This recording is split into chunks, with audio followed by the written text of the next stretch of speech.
I'm most interested initially in helping my clients see themselves through a spiritual lens. Who are they as a soul on this plane, right? Healing begins with each one of us.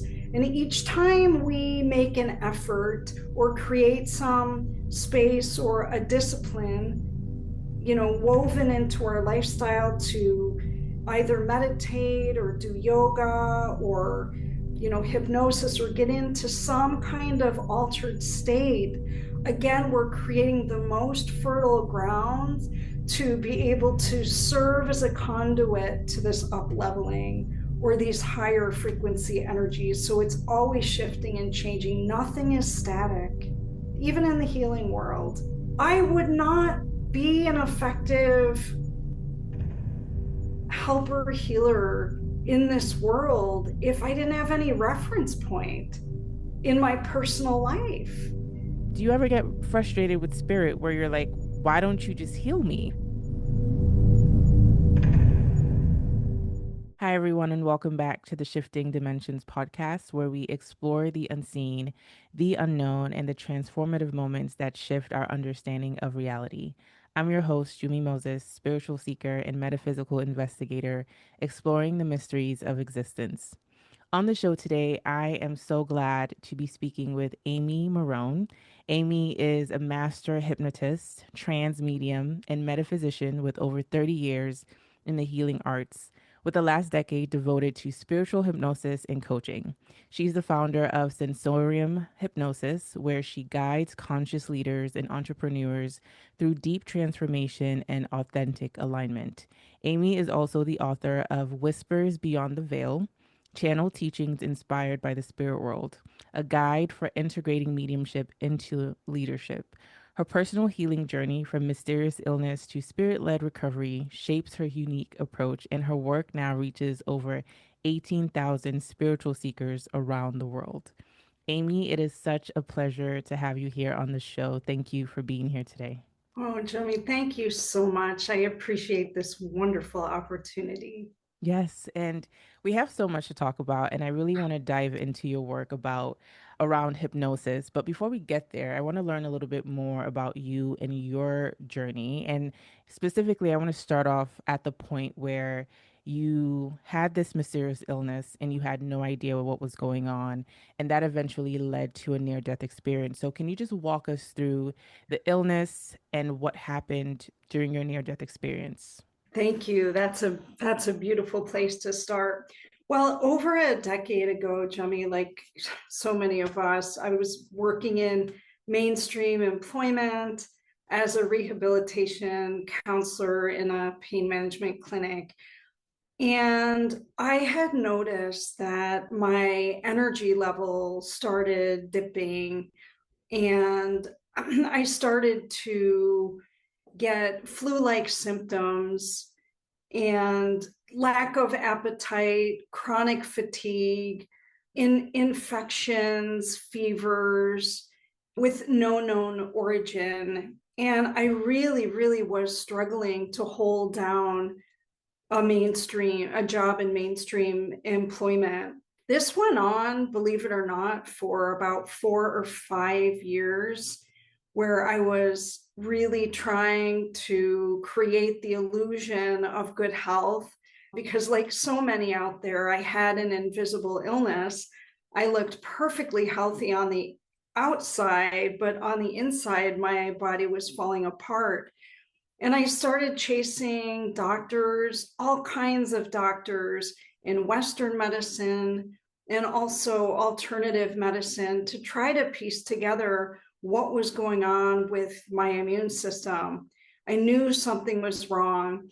And interestingly, I worked in a medical setting. And so the naturopath and doctors there would give me vitamin B shots and take my blood pressure when I felt, like I was going to pass out. I had this vertigo and orthostatic intolerance. I mean, the laundry list of things my body was enduring is longer than the length of this this program. And so I started really worrying, and I started to pray and meditate a lot for some answers.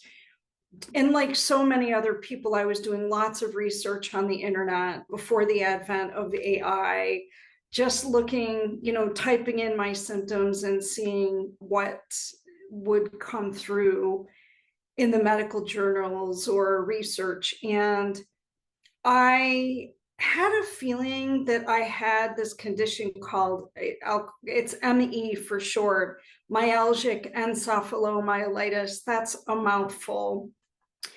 But I couldn't seem to find anyone local to evaluate me.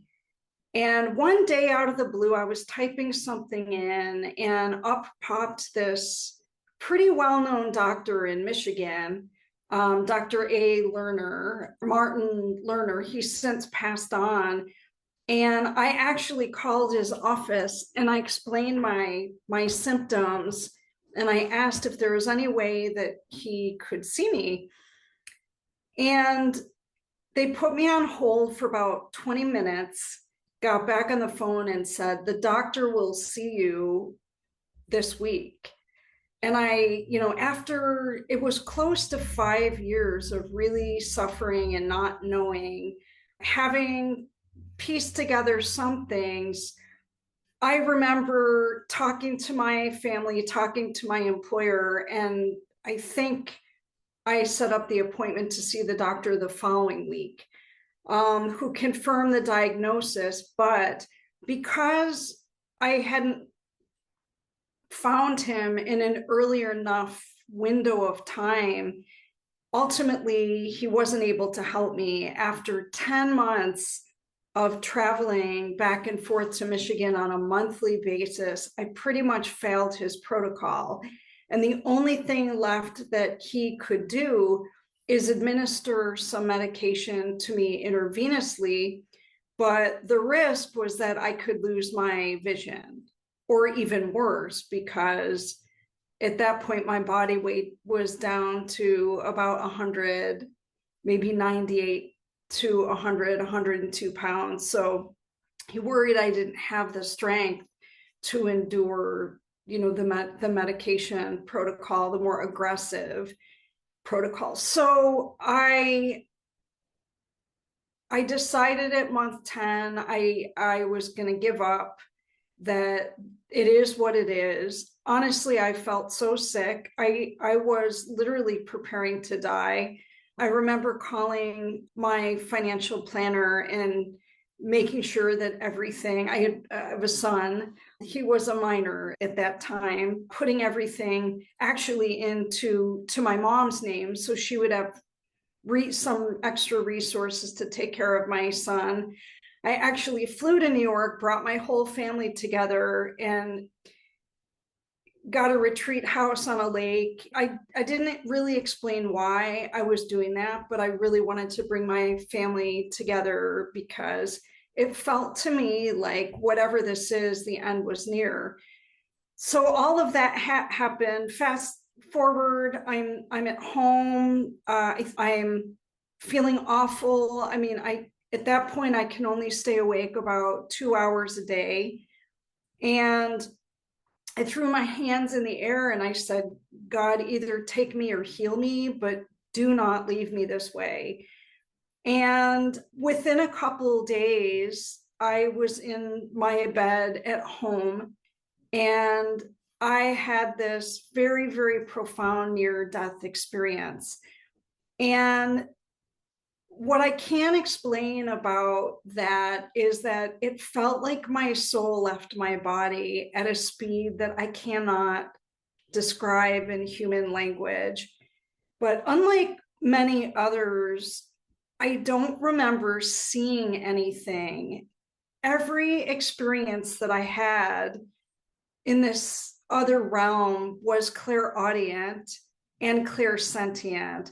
So I could hear or decode the thoughts that were being shared with me, and I could feel in my body the sensation of heavy emotions moving through me, but the voice or the thought communicated to me, Amy, are you ready to leave the earth plane?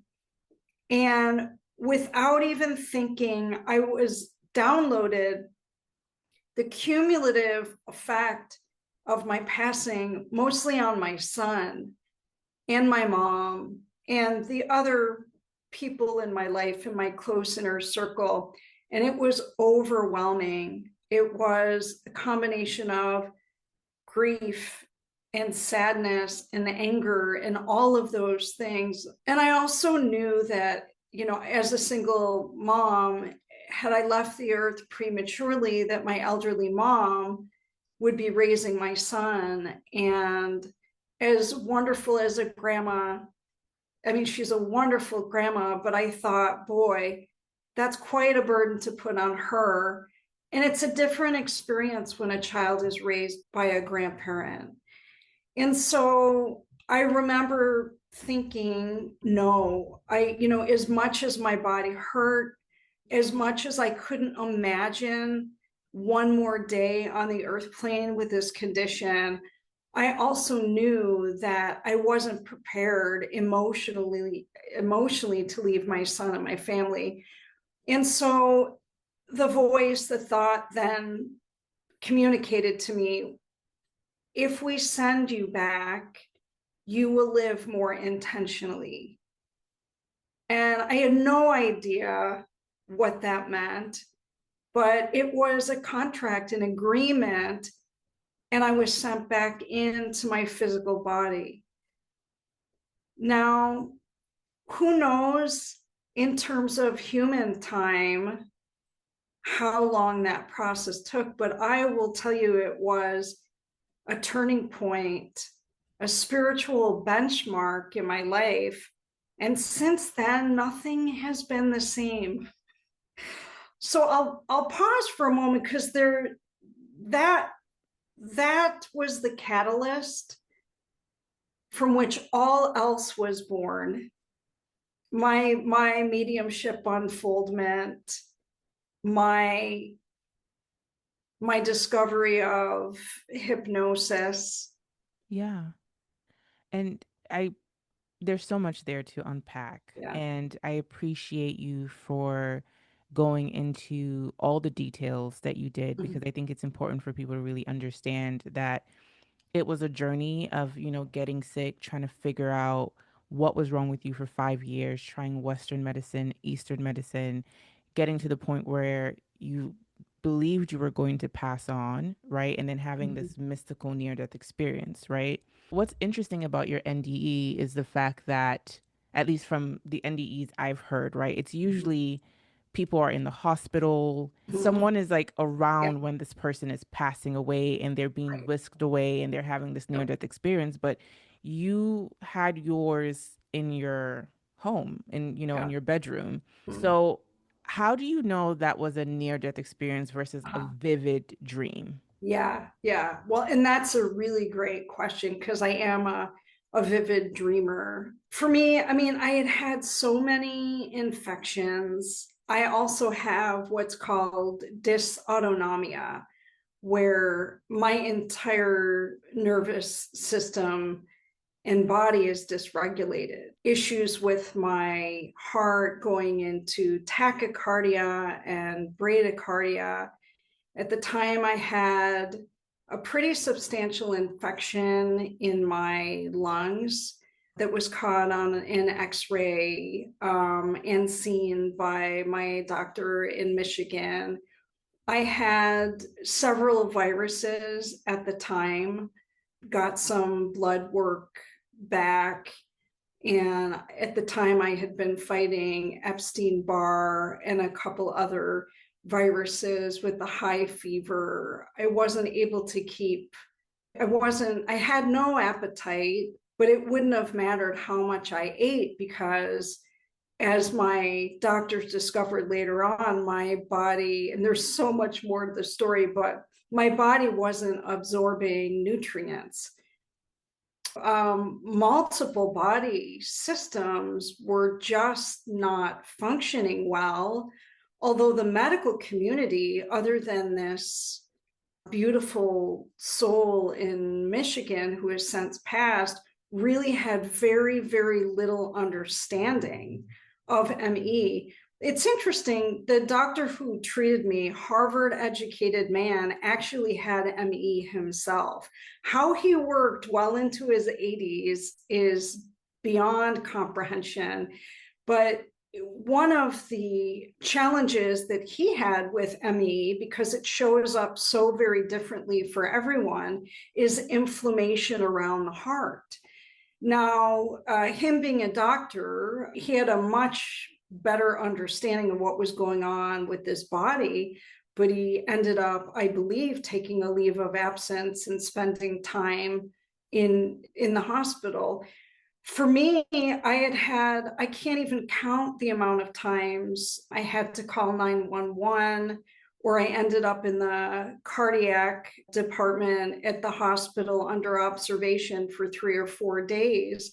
So when you have a mystery illness, and when the doctors local to you don't really have any clear-cut answers, so basically you're in the ER off and on all the time, and they're putting out fires, but nobody understands the root cause. And other than, giving you medication to regulate the heart, or, giving you maybe antibiotics for, inflammation in the lungs, or steroids, there's only so many times you can get in the car or call 911 to go to the hospital. So I knew how sick I was just by the lack of energy I had and the number of, infections and challenges my body was enduring. I also knew, I suffered from severe electrolyte imbalance, and there was nothing I could seem to do that would regulate that long term. For me, it is the sensation and feeling of the soul leaving the body is distinctively different than the dream-like state, or even being in a deep trance state or meditation state where we're slowing the brain waves down. It's a totally different experience. And the ability to tap in unsolicited to the otherworldly senses in a surreal kind of way really sets this apart from some of the other earthly experiences that I've had as a medium. Absolutely. And, to your point, like just feeling your soul leave your body, I think Yeah. is not a lot of people can say that they've experienced that. So I think that alone is a testament to this being not just like a out of body experience or like a Mm-hmm. vivid dream. Okay, so you said something that was interesting, right? That when you were having this near death experience, it was kind of revealed to you that this was some sort of contract, right? Yeah. So can you talk about that? Like what exactly That's is the contract? Yeah. Well, and I love that you're asking that, because it's fascinating. I had the distinct feeling when my soul left my body that, we've read, many of us have read about the review of life that we have on the other side with guides or teachers or mentors. And I really felt like that's I don't know, for lack of a better word, the gateway that I was at. And my guides were like, are you really ready? I mean, it's strange, the thought of having your own death be a choice. I mean, a lot of people would raise their eyebrows and say, well, that just simply doesn't exist. I strongly disagree based on my experience. But a contract, I mean, there's different kinds of contracts that we have, right? So we have a life contract, which I believe means that we agree to certain kinds of conditions here on the earth plane. And the purpose of those conditions have to do with lessons and teachings that we need to go through to extrapolate a deeper wisdom. I mean, I describe the earth plane as one of the hardest schools or educational institutes we could ever attend. So there's that life contract for me. I do think my illness and my physical struggles was part of my contract. It was the only way that I was going to be able to connect with the higher realms and bring those energies through, right? But then we also have contracts, relationship contracts with people on the earth plane, our parents, our siblings, our close friends, maybe even people we work with. And there's something divinely inspired about that relationship, right? And it doesn't even necessarily have to be an easy relationship. Oftentimes, it's extraordinarily challenging relationships. Again, all for the purpose of our own emotional and spiritual, and even our cognitive evolution. Yeah. Another thing that I wanted to highlight here, right? You said that for you personally, this contract was about you getting to the point where you could be more open to the other side and bring in certain modalities and be able to tap into the other side for the work that you currently do now. But Yeah. I also wonder because I've heard so many people who have had near death experiences talk about the fact that there were so many signs throughout their life that they were supposed to be on a certain path, but they kept ignoring it, kept Mhm. ignoring it. And then they had this moment, a near death experience where something profound happens to them where the universe basically almost sucker punches them in the face to be like, Yeah. hey, you need to wake Yeah. up. So, Yes. looking back on your experience, do you feel like there were moments in your life that were whispers that were calling you to the work that you're doing now that Mm-hmm. you ignored, and then your illness became Mm-hmm. this like manifestation of you not following your authentic path? I'm Yeah. just curious if you Completely. relate to that. Yeah, 100%. My clients and friends and just people I meet will say, what's your story with mediumship? And looking back at my life, I realized I have been channeling my whole life. And my first experience channeling was music. It's a funny thing. My dad was a professional opera singer. I had lots of different voice coaches through my life. I was in lots of musicals and plays, and even my first opera at 15. I started writing music at about maybe, I don't know, 8 or 9 years old. And again, I don't want to lead our listeners or viewers to believe that I have any great gift for music. It's actually just the opposite. What's funny about my story is I was a horrible music theory student. I could hold my own as a vocalist, but I was a dreadful pianist. My piano teachers, I don't know how they tolerated my lack of discipline, but nevertheless, bringing music through was my thing. And I let it go around my mid 20s. For me, mediumship was something that I had developed through music, and I think my intended path was to work with music because music was the first connection I had to the intuitive and the spiritual, right? The intuitive mind and the spiritual realm. I believe that music was coming through me rather than from me. And so, but I let go of that because, like so many of us, I came from a very conventional family. My mom was a teacher, my dad was a teacher, and he had this creative outlet through opera and through writing. My brother was a scientist. I have nurses and family members who are educators and people who took more of the conventional path.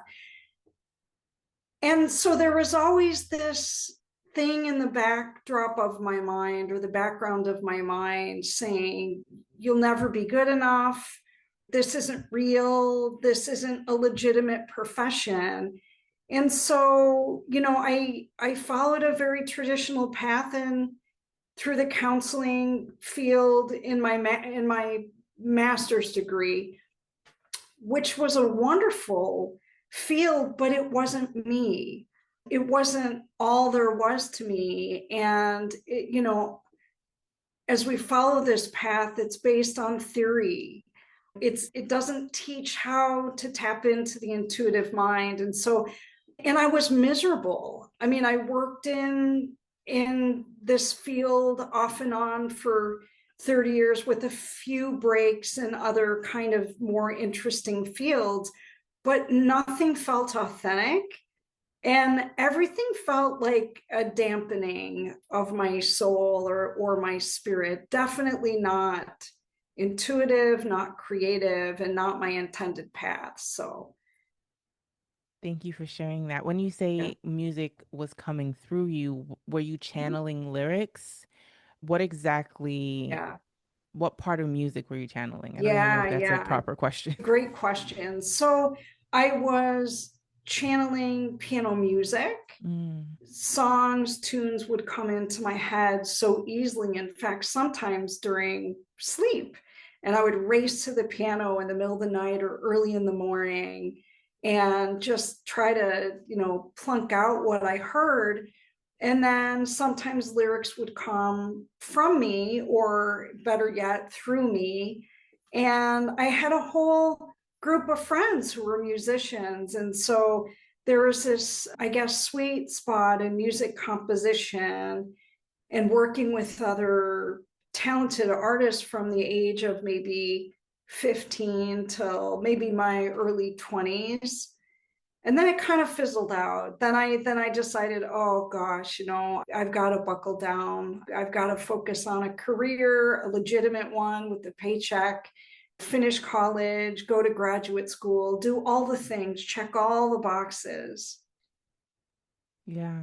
Again, the reason I asked that question is because that's a pattern I've noticed that a lot of times when people, again, have these profound moments in their life that literally change their trajectory and Mhm. force them to lean into whatever gifts or whatever their purpose is supposed to be, there's always a story about not listening to those nudges growing Yeah, up. And completely. if there's something inside of you, I'm coming to understand that is supposed to be birthed out into the world and you keep Mhm. it in, it starts to become erosive to your system, especially Oh, on a spiritual yeah. plane, which then manifests in the physical.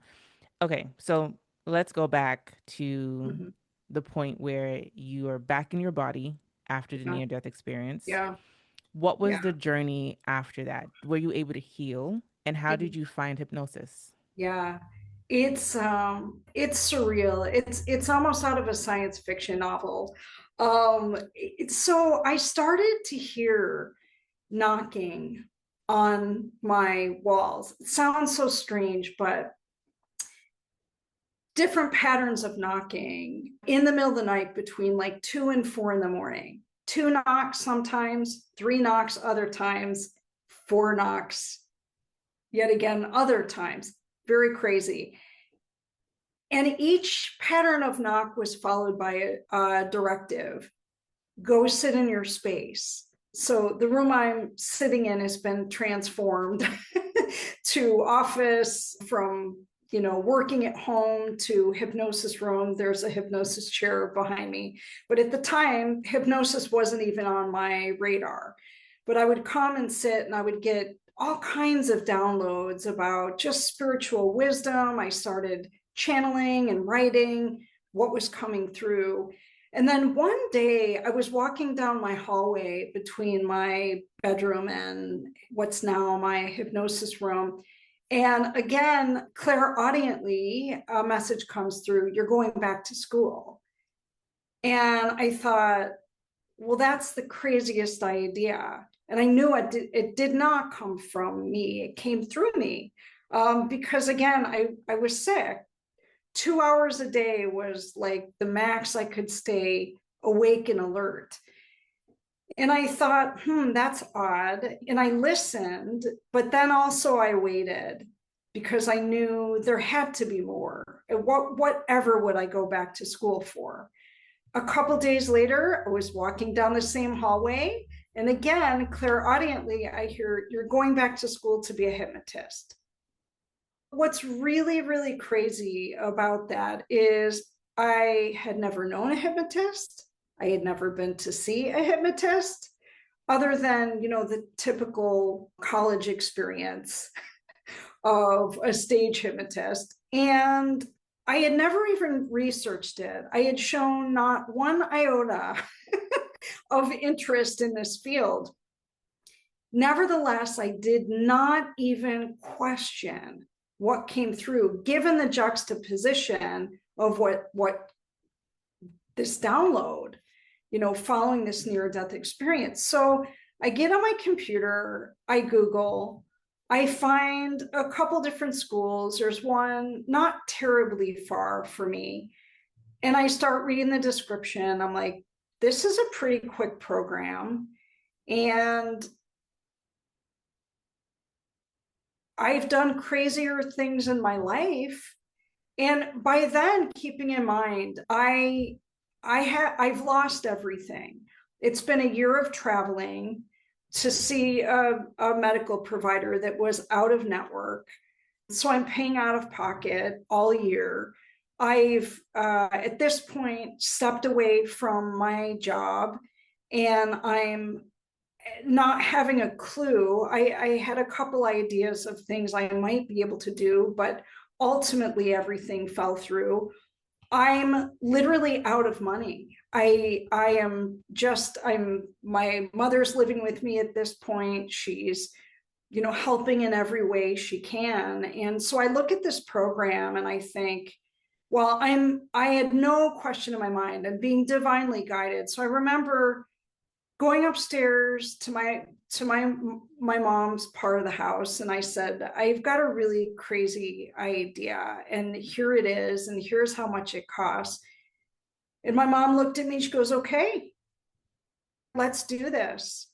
And I reached out to the instructor and I said, "I know this is really strange, but I'm very, very sick, and your program is short, but it involves long days. And I'll move up here if I need to." I mean, it's Saturday, Sunday classes. I don't even, maybe there was even Friday. And I was still working part-time, doing some weird side job. I can't remember what it was. And I finished it.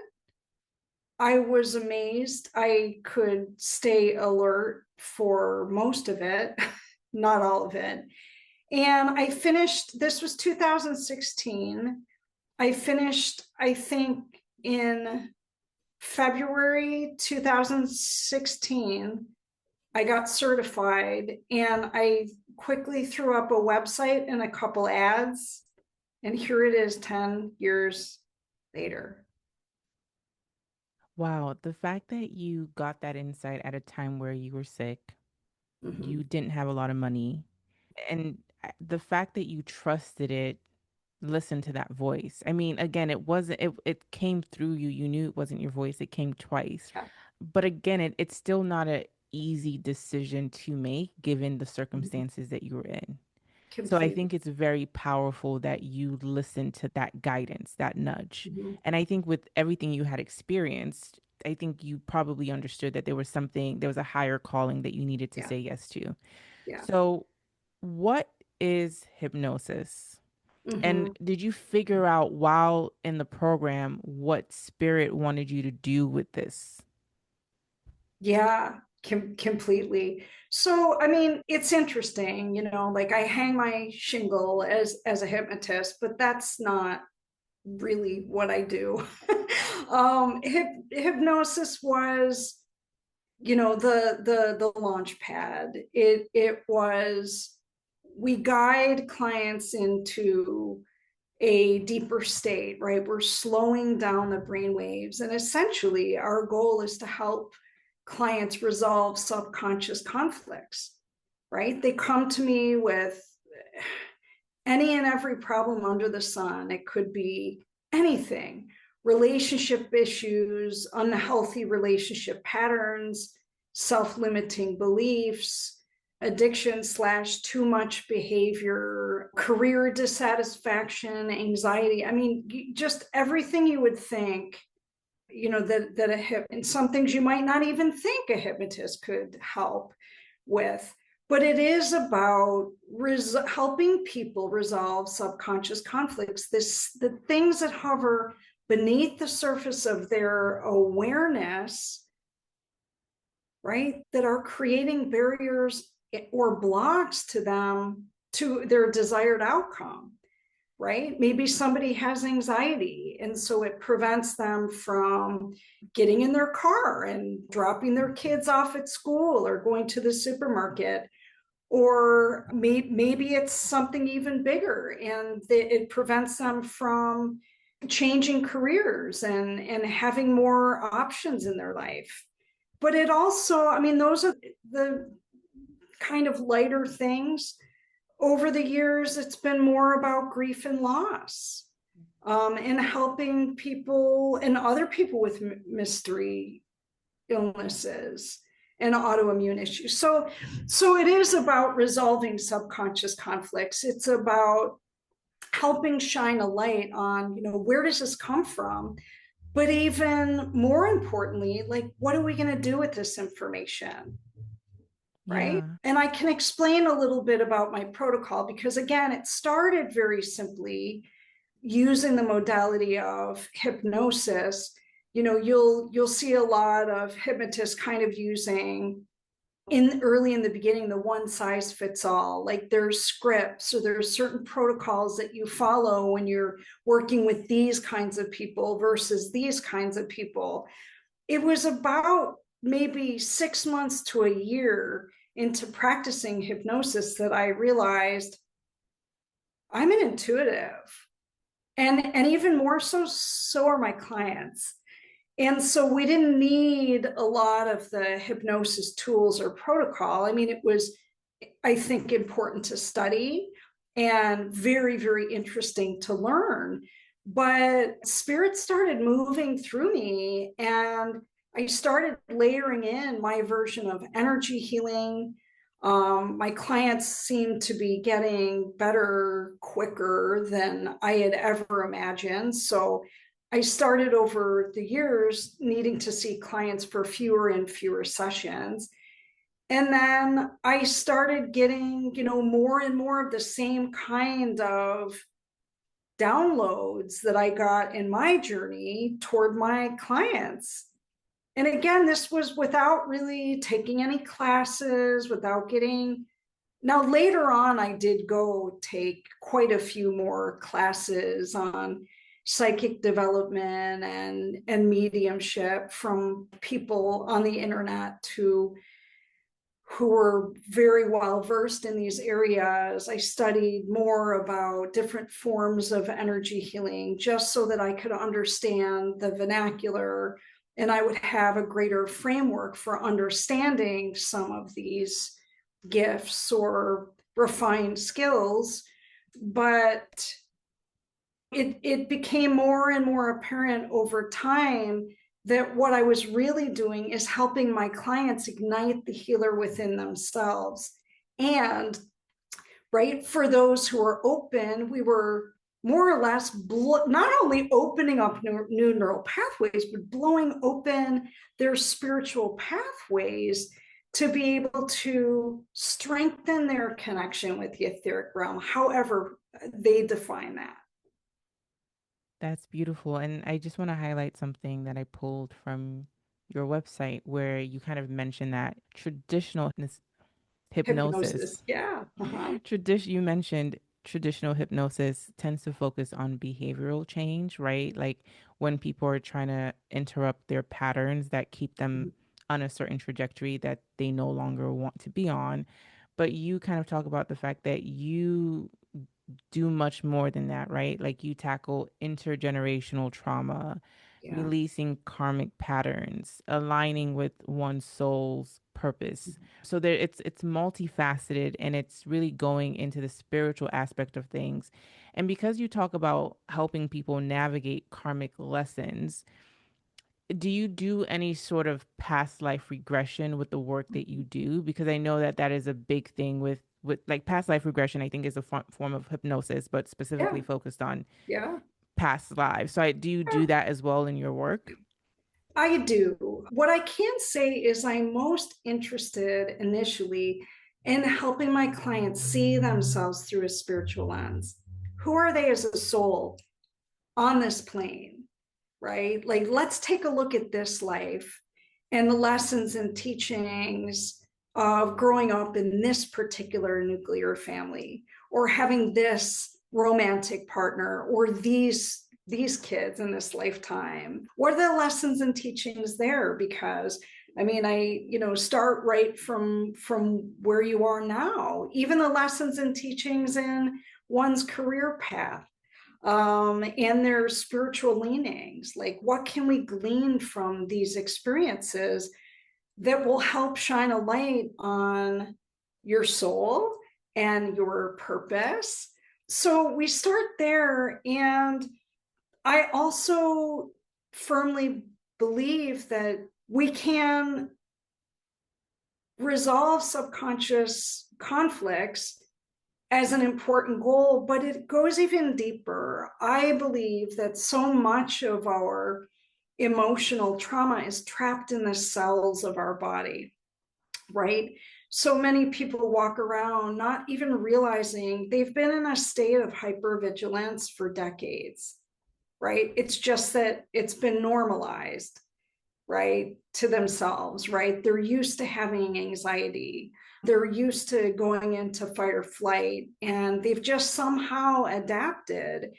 And so, secondarily, I really like to teach my clients to understand through going into a deeper hypnotic state, to strengthen their mind body connection and understand where emotional trauma sits in the physical body. And I like to walk them through an interactive process of being able to release that. Okay, that's really important. So, and through this process too, I'm teaching clients how to hypnotize themselves. I'm teaching them a form of mystical meditation, which is again about connecting with the higher self and higher realms. And so, circling back around to your question about past life regression, my order of operations is to do the deeper, more urgent work first, because then I believe when we do past life regression, all of that noise, all of those unnecessary distractions have been cleared, and I can get somebody into the deepest state possible so they can experience that past life, right? My goal is, one, I want your higher mind to choose which life to go back to that's most poignant to the life that you're living now, right? So we're not voyeurists. I think we've had hundreds, if not thousands of lives, right? So if we want to make that past life experience count, right, let's do all the deeper work first. Let's have the client have many, multiple sessions of getting into that deeper state, because here's the other kicker. When we do past life regret, if and when we get to the past life regression piece, I think the deeper we can get a client to go into the theta state, the fuller and more meaningful that experience will be. In other words, they will experience that past life as if it is happening now. They will see it, they will walk through it, they will feel it, taste, smell, hear, everything is dialed in, right? The experience is fuller, it's more profound. And again, when we've done that deeper level emotional spiritual work, then they are more easily able to extrapolate, why is the higher self or even my spirit guides, why am I being led to this particular past life? So, do people remember everything that they experience while under hypnosis? Because, Yeah, because another thing that's coming to my mind, right? Like past life regression aside, the question is like, why do people have to go into hypnosis in order for these things to come up and for them to reprogram their yeah, subconscious mind? yeah, So again, I guess the question is yeah. twofold. Do they Uh-huh. remember? Mm, And do we don't have to do anything, but you know what I'm trying to say.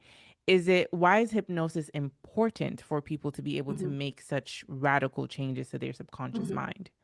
It's interesting. I mean, 10 years ago, I would have had a totally different answer than I have now. Number one, no, I don't think you have to go into the classic state of hypnosis where you're guided into a deeper state in the chair, the things you see on television, which are almost always misrepresented. There's a way to tap into the subconscious mind in a fully awakened state. And you go into a different kind of trance state just through conversation. So I like to debunk the myth that you have to be in this in between state, right? Where you're not awake and not asleep. A lot of times things can be revealed just through conversation using a whole host of other tools designed to help tap into the subconscious mind. And for a lot of very educated people, including other hypnotists that I've worked with or other therapists, the other kind of hypnotherapy works much better for them because they're, it's like tricking your muscles at the gym, right? You wouldn't go to the gym and do the same exact routine and expect to experience progressive results over time. Well, it's the same with a certain population of people who end up in my space. They understand hypnosis well. Maybe they've had hypnosis. Maybe they are a hypnotist. Maybe they're a therapist who's well versed in how hypnosis works. So, no, you don't have to necessarily go into a deep. Some people it will work extraordinarily well, but there is a subset of the population where the classic chair form of hypnosis probably won't work as well. And I'm sure I have other colleagues out there crawling out of their skin hearing me say that, but I think it's true. But what I do think is important is teaching people skills like self energy healing and mystical meditation, because it does, most importantly, or the most important part of this process is helping people connect with their own, you can call it higher mind, divine mind, higher self. There's multiple terms or phrases that describe, right? Through some of the tools that I use, the goal is we're deactivating the primitive mind, the part of the mind that's in fight or flight, that has this operates with the sense of urgency or shoulds or laundry list or checking all the boxes, right? That incredibly human side of all of us. But when we can, through some of these deeper states, and again, it doesn't always have to be in the state of theta. If I can help my clients tap in to the intuitive mind, then they're golden, because the goal is, number one, let's ignite the inner healer within you, right? It's less about what I'm doing to you or for you. It's more about what I'm empowering you to do for yourself. And number two, that this spiritual coaching process that I'm taking you through, plus these tools that I'm teaching you, the self healing continues long after you phase out of our sessions. It's like that, it's like give a person fish, they have a meal. Teach a person to fish, they have a lifetime of meals. So my goal is to build a stronger foundation for people. So, I mean, that was a very long-winded answer to your question, but no, do people necessarily need to go into the classic state of hypnosis in order to experience change? No. But is it good to go into a spiritually therapeutic environment with some mentorship around your problem and your issue to kind of coach you through this self-healing process? Yes, I think it's a great idea.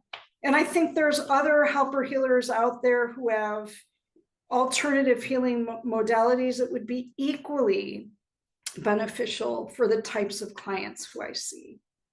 You know, as you were talking, what I heard as well is that the mind is so programmed and there's so many layers. And I think sometimes when people are coming to you because they don't know how to process and release certain things, what I heard is that a hypnotic state helps to quiet the noise Yeah. so that you can get to the root, to that subconscious mind that Mm-hmm. would be harder to do or would take a much longer time if Mm-hmm. the person was not necessarily in hypnosis. So it's Yeah. one avenue of quieting the mind, especially for folks who don't know how to do that.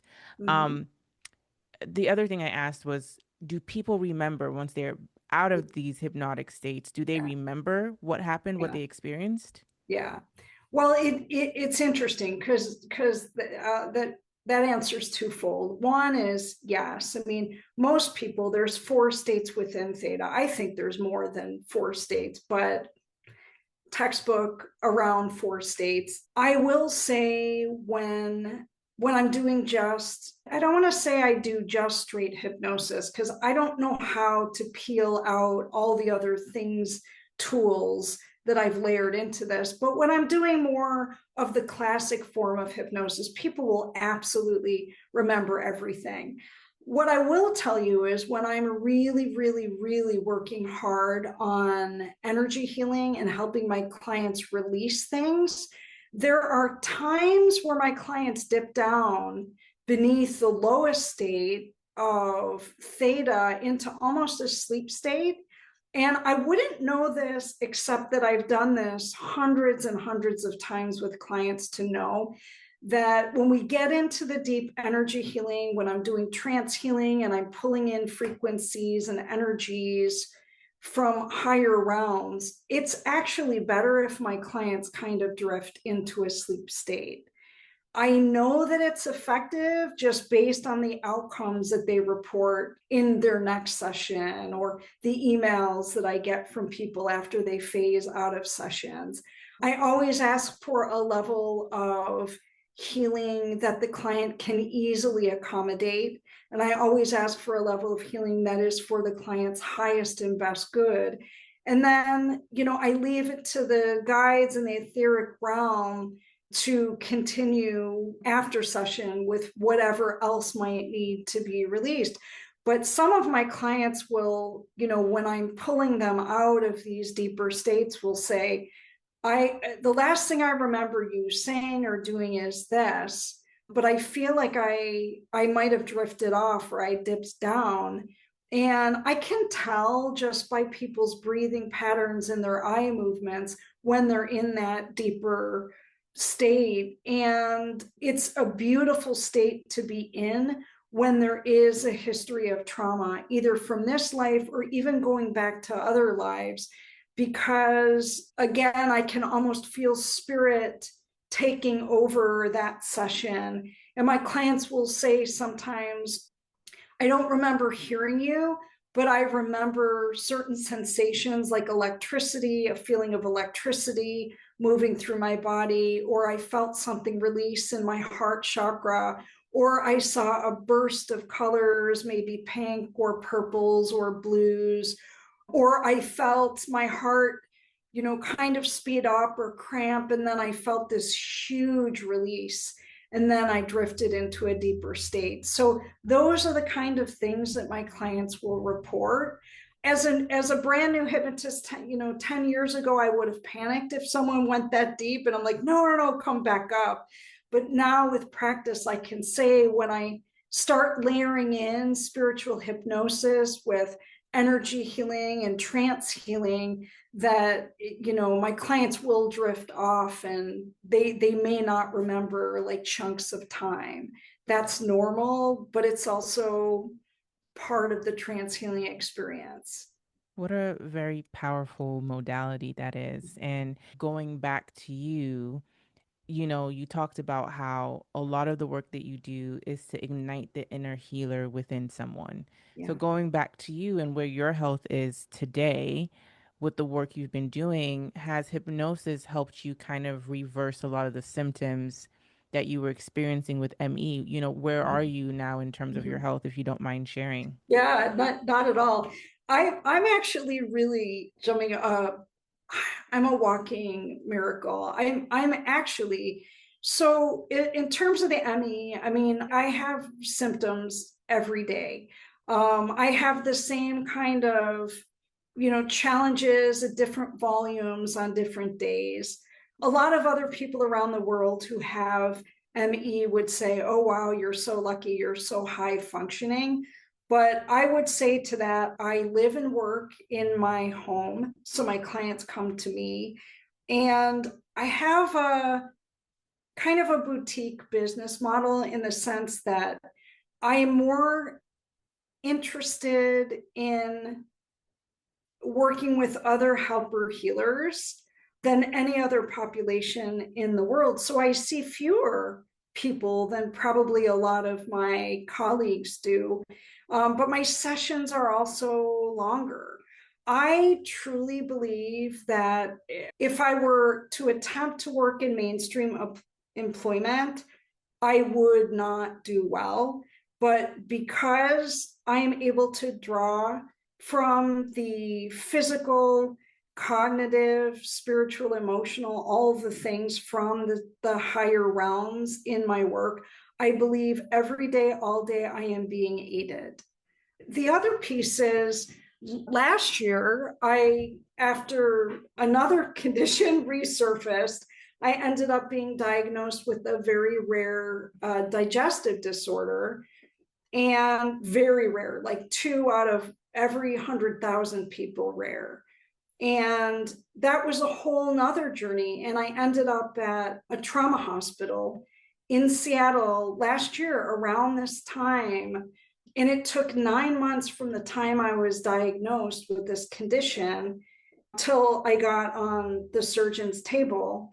And essentially, what we discovered, and we still are trying to figure out how much this has impacted my health, but a main artery that branches off the aorta, the celiac artery that supplies blood and nutrients to all the digestive organs, was being compressed by a band of tissues or a ligament. And so I had to have an open surgery at a trauma hospital where they removed the ligament. But not only did they remove the ligament, they had to remove, it's called the celiac bundle nerves. And those nerves essentially regulate the entire digestive system. So for the last year, I mean, obviously that put an overload on my autoimmune condition. So it's taking me probably longer than most people to climb out of this. But for the last 3 months, I seem to have lost my ability to digest solid foods. And I'm smiling when I'm saying this. At first, it was overwhelming. So I've had to liquefy 90% of my diet. And so, what I can tell you about that, this is yet again another example of spirit moving through me. And, my doctors are still trying to figure this out. This is such a rare condition, and there's not a whole lot of long-term data on, how people respond to this surgery. So this may be, a lifelong thing for me. So we'll just see. But again, I mean, this happened, and still I've got my yellow, I mean, still my book came out. So I mean, I can't think of a more powerful piece of personal evidence that you can be physically sick and have all kinds of medical storms moving through your body, but spiritually be extraordinarily healthy Yeah. and it still be able to function on a pretty high level in a lot of ways. I'm glad that you brought up your book because I definitely want to talk about it. There are two things you talk about in your book that I think are Mhm. important for the listeners. But before we even get into that, just to Yeah. kind of close the loop a little bit on what you're talking about, because as you were talking, what was coming up for me was like, do you ever get frustrated with spirit where it's like, Mhm. why don't you just heal me? Like Yeah. I'm doing Yeah. the work. I have Yeah. that NDE. Yeah. I'm healing others. I'm helping other Yeah. people like heal themselves as well. And talking to you, I would never know that you had all of the physical ailments that you mentioned, right? Because you are very strong in your spirit and you do amazing work. But again, I have to ask because at the end of the day, we're human beings, we're spiritual Yeah. beings having a human experience. So we're human. Do you ever get frustrated with spirit where you're like, why don't you just heal me? Or, Yeah. get me to a Yeah. point where I don't have to continue to deal with these things? Yeah. Yeah, absolutely. There are some times, my dysautonomia is challenging, all the symptoms, vertigo, blood pressure, blood sugar, all the things I do. And I've had periods or chunks of time. Actually, I get more frustrated with my doctors in the medical community than I do with spirit because I think spirit is a huge solution. Spirit is my comfort. Spirit is, I've had multiple times throughout my career where, I've got, several clients scheduled for a day and I'm not feeling really well and I'll stop and I do use my own tools. I use mystical meditation and I'm channeling and I'm asking spirit, please move through me to be able to perform and function at the highest level. I pray a lot, I clear my space a lot, and spirit will say, we've got you. You don't need to feel well. We're not asking for you to use your energy. We're asking you to be a conduit to our energy.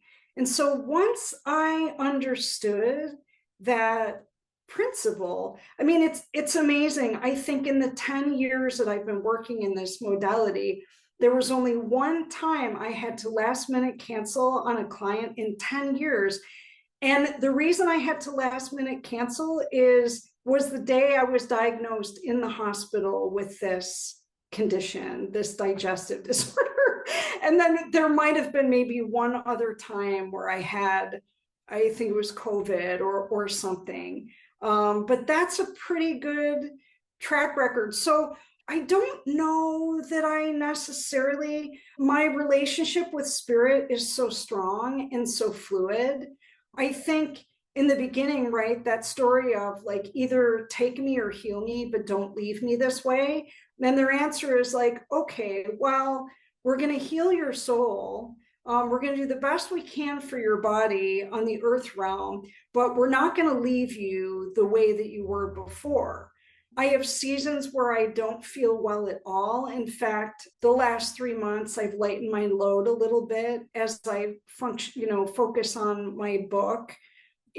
But I do believe that, next month and the month after, whether it's spirit, the doctor, me, I do think we're going to figure this out. Will it be the ideal solution? And I'll go back to being what I was before this condition? I don't know. But I think all the time as humans, we're being challenged to, we're being challenged to make a choice to live to the fullest, even if we have some heavy blocks or barriers. Right. And so I get more frustrated with my body. I get more frustrated sometimes with my doctors for not having better protocols or better answers for me. But I also know that I happen to have two medical conditions that are ahead of medical science. And I do believe in the power of spirit to heal. And I think they've healed me in so many ways, emotionally, cognitively. There's nothing more healing than having a positive and optimistic mindset and agreeing to move forward, even with, a diagnosis where there's not really a cure. Yeah. So I hope that answered your It question. does. And I Uh, think it's very real, and I think that it's a perfect example of not overly identifying with your experience. oh, And yes. I think a lot of times we overly identify with the experiences that we're having and we make it a part of our identity. And in Yeah, hearing you talk, yes, you're experiencing these physical limitations, but it does yeah, not sound that it's your identity. It's just something that you're experiencing right now on this completely. plane. I Yeah, and I think the near death experience and then this other very grueling medical storm I went through, I always say to my clients are like, how are you so happy?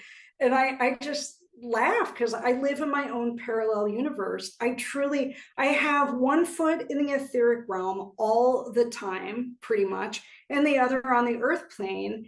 And I went to a mediumship conference, and one of the attendees was about to do a reading, and she said, Amy, the spirit world tells me you have more connections in the spirit world than you do on earth. And I laughed out loud and I said, yes, I'm alive today because of that connection with the spirit realm.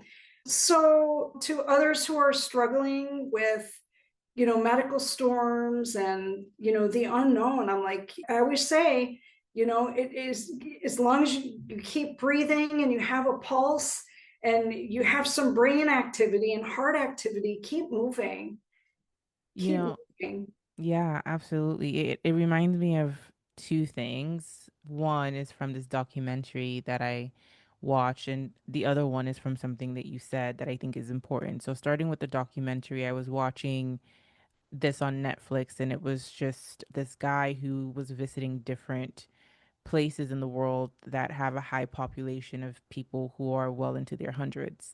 And he Mhm. was basically trying to figure out what's keeping them alive for so long. And he followed this guy who I think was Italian, who used to live in the United States.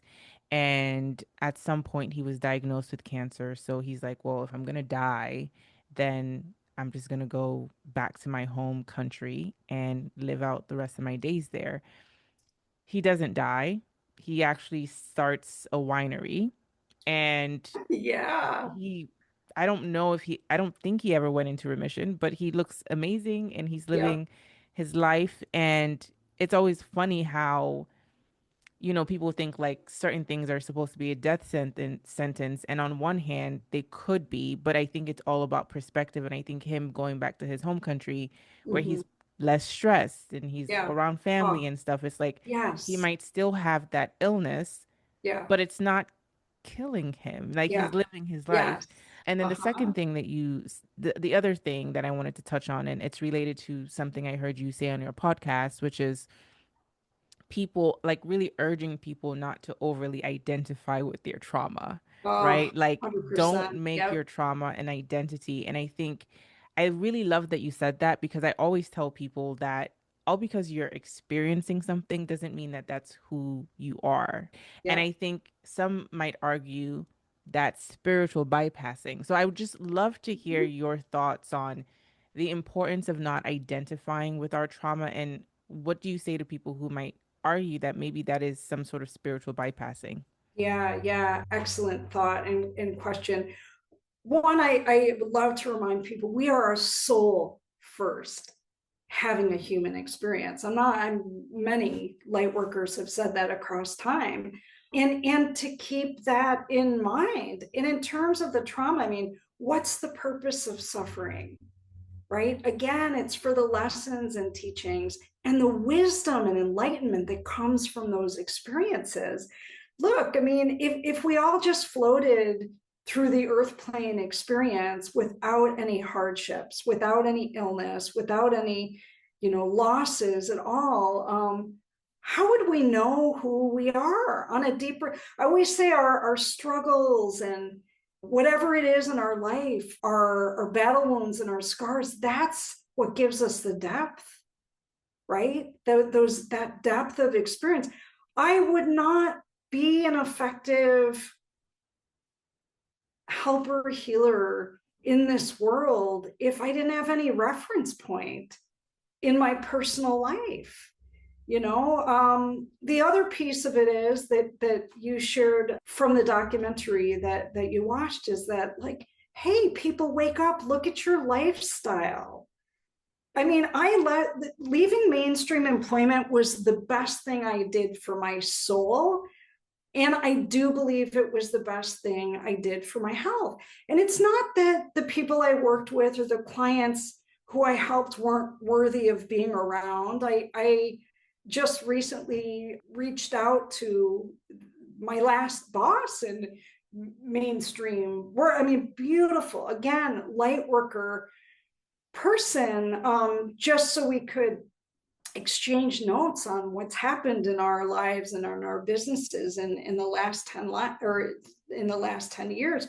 For me, I knew I needed to remove drama, people, unproductive patterns. I needed to, one of the most profound questions Spirit asked me one day. I was going through a pretty challenging divorce, and again, dealing with illness, dealing with leaving mainstream employment. My circle of friends is narrowing as all of these major life transitions are happening. And Spirit said, Amy, what is it in you that needs to remain a victim? Wow. What are you gaining from this? That was one heck of a wake-up call. I had to be prepared to answer that. Why do I need to hold on to, I mean, don't we all play that role at some time, through illness, through divorce, through, sometimes we're on the receiving end of really crappy life circumstances, loss of a job, loss of a loved one, divorce, infidelity. I mean, the list goes on, right? But at some point, we have to stop allowing our circumstances of this life to be our excuses and our reason for not doing all the things we know that we're here to do as a soul, right? Stop hiding behind those things or those people or that situation and using that as a crutch. And so Spirit was calling me to have an honest conversation with myself and move forward in spite of all these challenges, right? Any spiritual entrepreneur out there has had to learn, or any business owner in across multiple industries. I mean, if one thing that keeps us alive as business owners and spiritual entrepreneurs is adaptability, creative problem solving, right? My favorite mantra is as long as it takes. As long as it takes. People are like, oh, I'm too old to switch careers, or I was out of work 10 years with fighting cancer and or taking care of a parent. I can't do this now, or I don't have the credentials, or and I call BS on all of that. Right? I mean, time, I think Dolores Cannon said something hilarious about, like, leave it up to mankind to create something like time when it doesn't actually exist.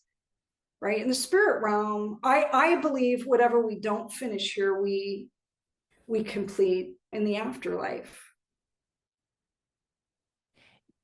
I love that question that you asked yourself, or Spirit asked you, what about you makes you want to stay a victim? Because Yeah. that's the Yeah. same question that comes to mind as well when people are so identified with their trauma. A lot of it is subconscious, but let me speak for myself. I think in moments where I was identifying with the trauma and not wanting to let it go, not wanting to see myself as anything else but a victim, I felt like me holding on to that meant that there would be justice served.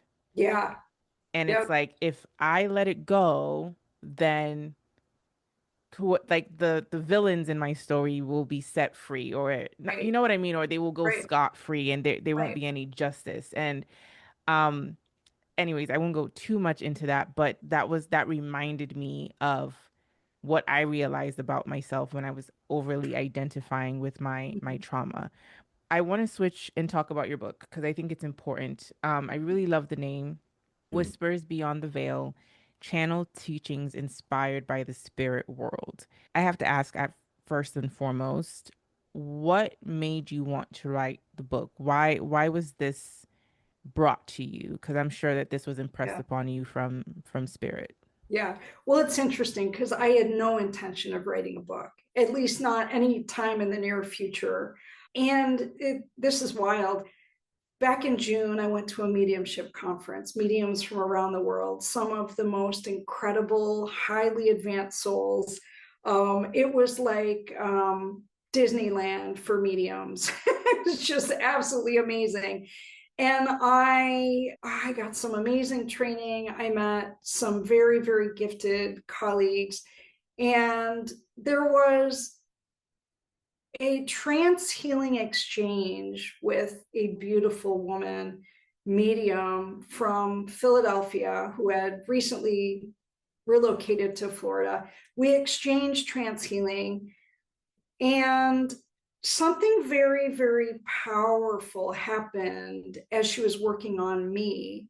And all I can tell you is something was released, and something energetically entered into me, like a sort of up leveling or recalibration. And it was very emotional. Tears were hugging. Oh my goodness. The whole conference was amazing. I laughed, didn't really think other than, wow, that's incredible. But on to the next teaching or program or workshop. I get back to the Seattle area on a Sunday night, 2 o'clock in the morning. I wake up, and I I get this directive, go now to your hypnosis room, whatever. So I wander in here. It might have been between 2 and 3 in the morning. And I describe it as a sensory nuance. Like my ear starts ringing, and I feel like this sensation in my left ear, like I'm floating in outer space. And I've been practicing medium for 10 years, and I can feel the shift in the energy within me, but all around me. And when spirit comes, it feels like somebody opened a freezer over my head, and I see orbs and things. And so I go into this state, and this spirit female soul reveals herself. I've chosen not to reveal her name, but what I can say is that she was a medium during her time on Earth, a very beautiful soul with tremendous integrity. But the funny part of it is she started, I'll just say, downloading or channeling stories and wisdom that I would spend anywhere from 20 minutes to 40 minutes, maybe listening and watching and hearing and sensing what concepts or ideas she's bringing through. And then the next half hour to an hour or two, capturing it through automatic writing, which is wild, which is when the spirit's energy merges with you and does the writing for you. Wildest thing I've ever experienced. So I did not know in the beginning that this would equate to a book. All I knew is I felt compelled to record this absolutely incredible connection I had with the spirit Funny thing is that I never knew this woman on the earth plane. I had never studied any of her work. She was a wonderful mentor and teacher to many. And I had never known anybody who had studied her work. I had been briefly introduced to her name in this conference through that colleague that we did the trance healing exchange. So she and I have been scratching our heads like, wow, like, did she ignite this in me? Did this spirit and I have a soul contract before I came here to write this? What I can tell you is I've told the few people who do know who she is, one of whom studied under her for 3 years, please, I don't want to read any of her books. I don't want to, I mean, I do, but I don't, right? I want to be the purest channel. Don't tell me anything if, or much about her at all, please, including her teachings. And I won't watch videos or anything. But what I did do when I got about 10 or 15 pages into now what seemed to be forming a book, I called this colleague. And again, I didn't even know her before this conference. And I said, would you do me a favor? This is who I'm channeling. Can you read this and tell me, does it sound authentic? She called me back or sent me a text and she said, this is unbelievable. I mean, unbelievable. This is so, everything about it sounds in complete alignment with her energy. So then, I think I might have sent her a little bit more, or at least we talked about it. And in the second meeting with this friend via Zoom, she said, Amy, the weirdest thing, right before she passed away, which was within like the last 5 years, she said she and a student slash close person to her had plans to create a formal curriculum and never got to it. So what's wild about the teachings in this book, which really talk about connecting with spirit and just values alignment and that kind of stuff, every single chapter has journal prompts. There's at least some of the curriculum, I believe, that she didn't get to on the earth plane. So when I tell people I have a theory and belief that we continue our work in the higher realms, there it is, right? There it is. So there's I'm using it now in an in-person spiritual workshop. I'll be using this spiritual curriculum online in the future after the first of the year. So it, and again, it's mediumistic tools that I use to write the book along with automatic writing. And this wisdom came through me, right? Not from me. And so I want to make it clear, even though there was definitely a blending of energies, even though I have a strong suspicion that this spirit and I are very aligned in values, she spoke in a vernacular and used a lot of, metaphors or analogies or quotes that just, how can I say, rolled out of my fingers. It made a lot of sense. It was not a struggle to decode what she was trying to get through. And it felt very organic and very natural to the way I would speak, but sharper, more insightful, definitely a higher wisdom or a higher kind of next level thinking, but beautifully simplistic at the same time. What a what an amazing story that is, right? When it comes Mm-hmm. to writing a book and channeling. And I know channeling is something that we hear a lot in the spiritual community, but one of my favorite forms of channeling when I hear people talk about it is just getting, well, it's channeling is a download, but what you were talking about sounds like trance channeling a little Mm-hmm. bit, where you really Mm-hmm. sense the spirit, and that turning into things that you have to jot down, and you birthed this book from that. I think it's very, very, very fascinating. So something I believe that's a part of your book two things I really want to touch on here, and let me know if this is a part of your book or separate from it. But sitting in the power Yeah. and reframing prayer from asking to listening. Yeah. You wrote a blog about Yeah. these two Yeah. specifically. So Uh, I'm like, they must be important. So I wanted to yeah. touch on them. What does it mean to sit in power? Yeah. That's amazing.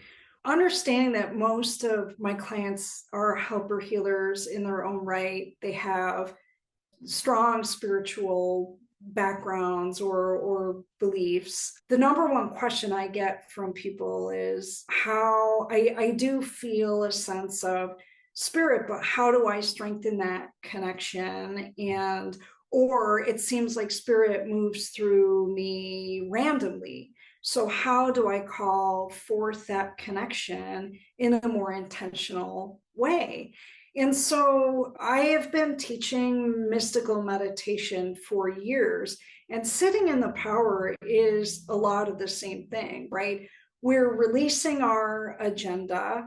We are, it can be as simple as journeying inward or entering into a deeply reflective state, whatever that looks like to you. For me, it's using a candle, blowing out the candle, and focusing on what I refer to as the after image. It's a form of, or a tool for mystical meditation. And then from that state, right, when we're letting go of the outer world, we begin the process of journeying inward.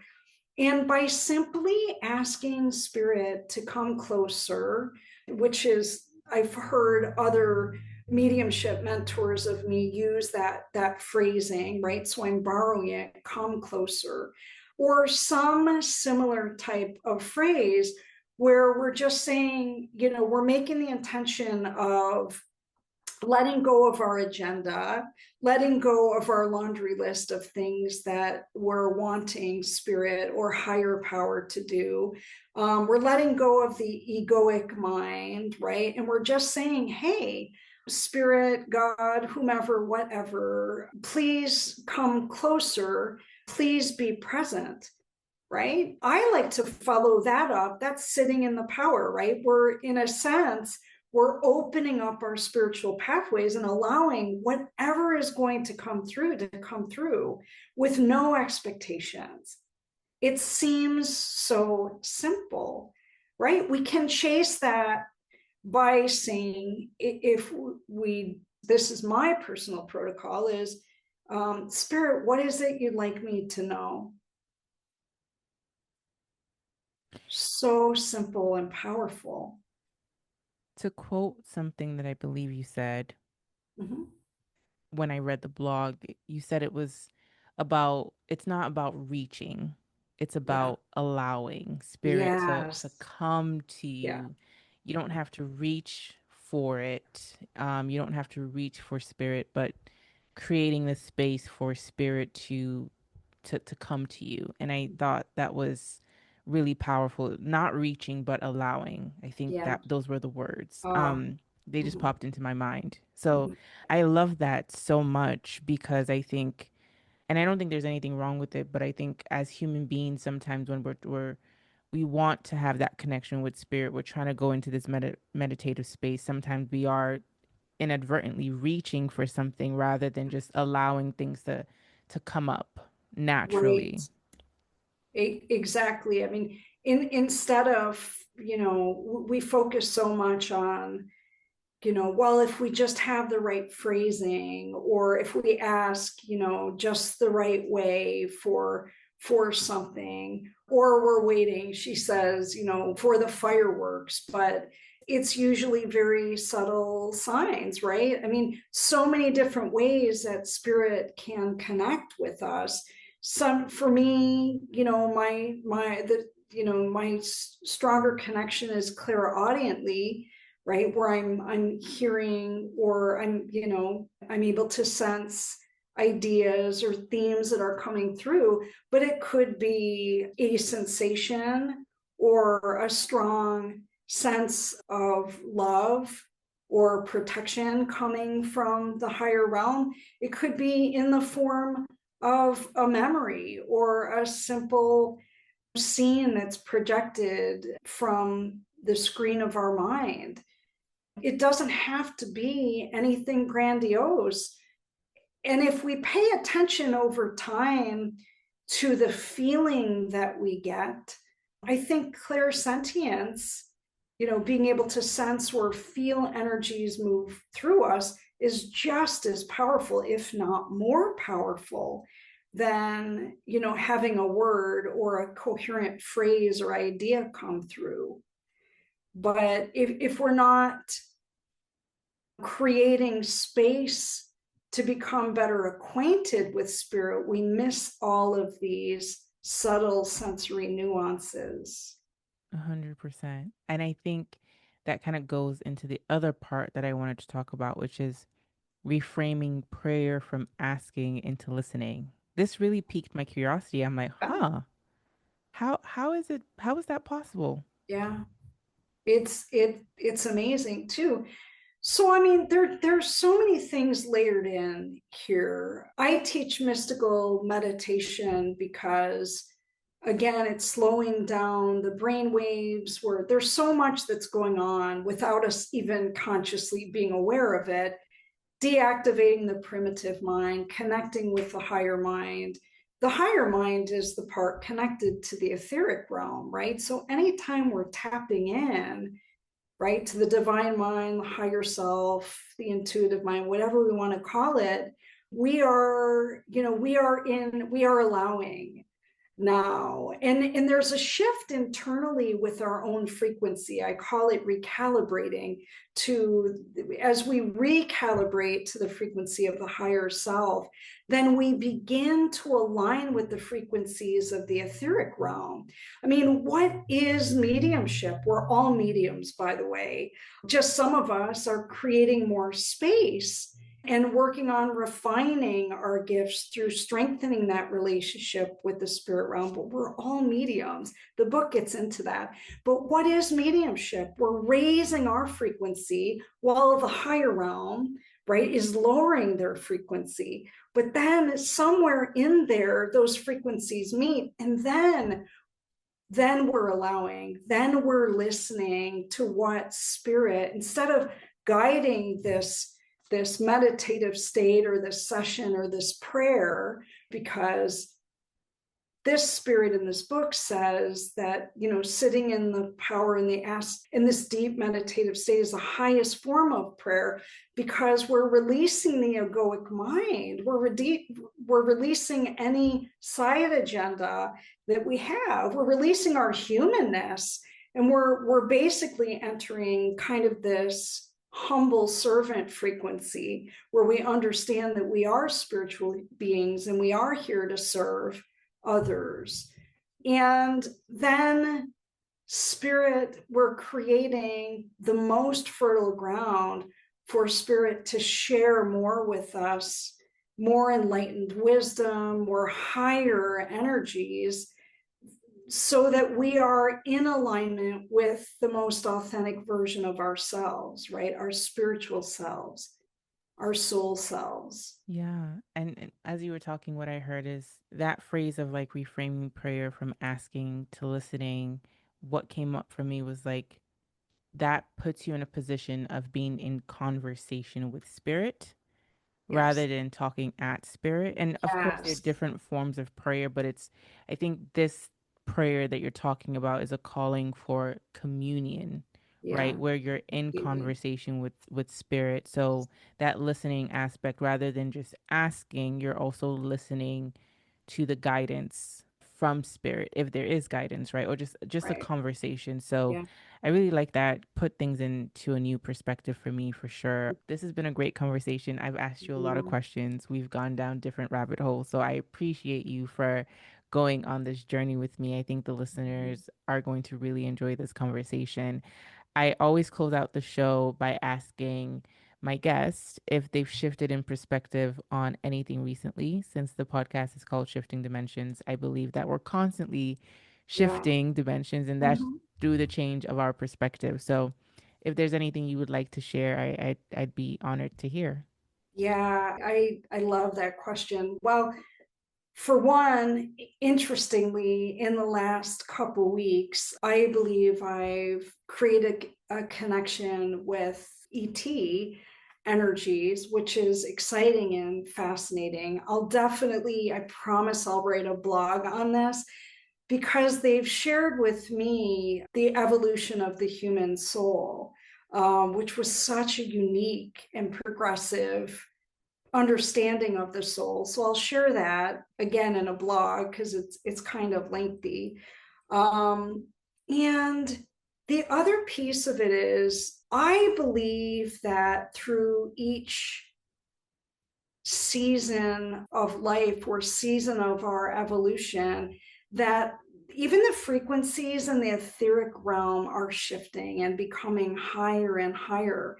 So for those of us who are working with, in metaphysics or in helping healing realms through traditional or non-traditional means, I believe that through our own self-healing practices, we are always being called to up level our own frequency, which then again brings forth, if we're serving as a conduit to healing, brings forth to our clients or those we are called to serve access to an even higher frequency energy. So I believe the energies are getting more powerful. What I can tell you about these energies coming through from ETs is that they have a very advanced understanding of the earth plane.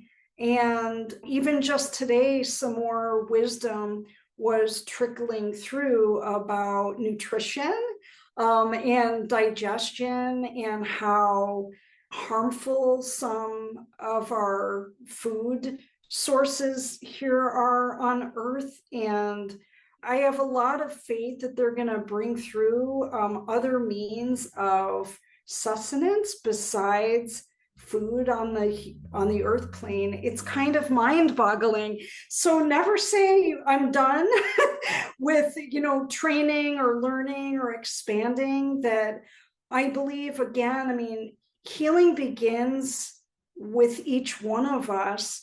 And each time we make an effort or create some space or a discipline, woven into our lifestyle to either meditate or do yoga or, hypnosis or get into some kind of altered state, again, we're creating the most fertile ground to be able to serve as a conduit to this up leveling or these higher frequency energies. So it's always shifting and changing. Nothing is static, even in the healing world.